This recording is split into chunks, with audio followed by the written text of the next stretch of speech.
Assistant Secretary Francis Bringas, ang tagapagsalita ng Department of Education. Magandang umaga po, ASEC Bringas, sir.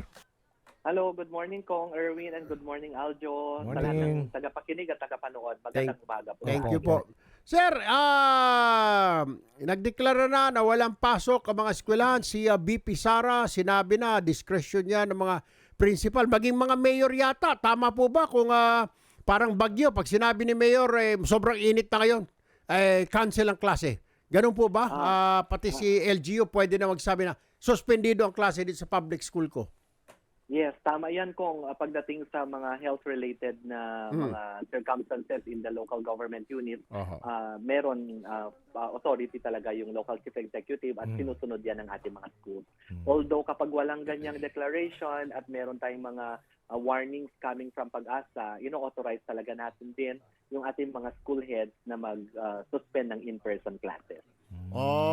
So balik sila doon sa online.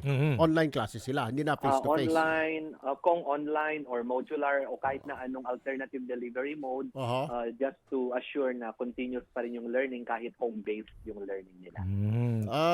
Siguro talagang napapanahon na talaga observation ng ilang mga magulang, ASEC, ay ibalik na talaga sa yung bakasyon sa March para kahit na mainit na panahon, at least yung mga bata nasa school. Kasi ganitong pasukan natin June, July, wala nang pasok sa Bagyo, wala pa rin pasok sila ngayong summer, nasasayang, di po ba? Hindi masyado sila natututo because napakarami ng bakasyon or suspensions of classes. ASEC, tama po ba?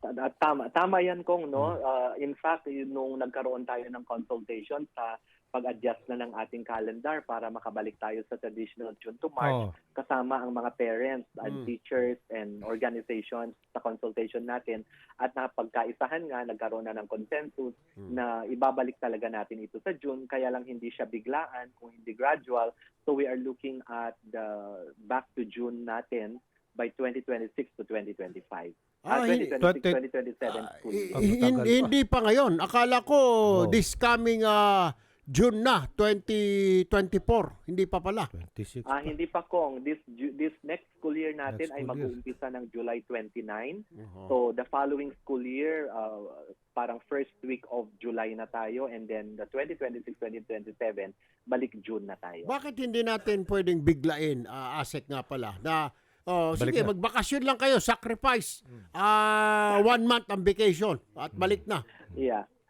In-explore natin yan Kong, no, nung nagkaroon tayo ng consultation, kaya lang tinitignan din natin yung entitlement ng ating mga public school teachers of a 2-month vacation, yung kanilang tinatawag na proportional vacation pay, kasi may mga guidelines din tayo sa civil service kung paano sila mababayaran.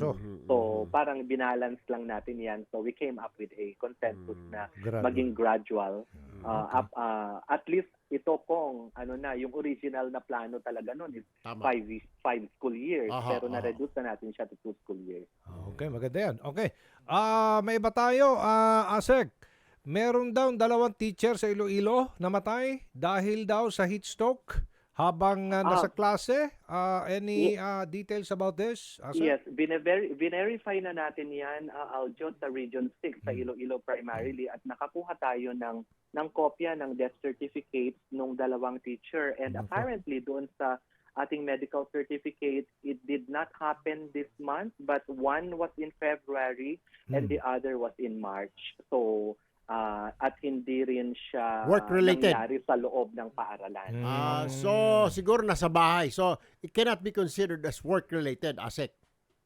Yes, so we are based on the death certificate po, at kinukuha na natin talaga yung complete na incident report niyan from the schools division office. All right. ASEC Francis Bringas, maraming salamat po. Magandang umaga po sa inyo. Magandang umaga sa inyong dalawa. Thank you.